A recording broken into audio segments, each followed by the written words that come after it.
Programang ito ay rated SPG, striktong patnubay at gabay ng magulang ang kailangan. Habang nasa airport si Zoe papunta na sana siya sa Amerika ay bigla niyang nakita si Annalyn. Papunta din ito sa Amerika at makakasabayan niya ito sa eroplano at magkatabi pa sila ng upuan. Kaya dismayado si Zoe dahil akala niya ay hindi matutuloy si Annalyn sa Amerika.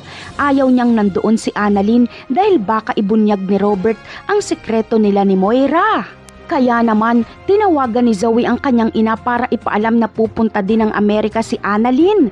Pero ayon kay Moira ay hindi pwedeng makarating si Annalyn sa Amerika.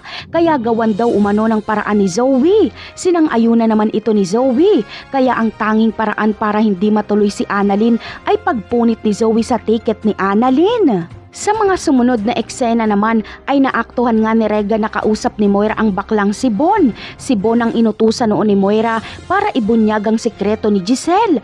Alam ni Rega na may pinapatrabaho si Moira sa baklang ito dahil nakita niyang nag-abot ng pera si Moira dito. Kaya kinuhaan ito ni Rega ng video.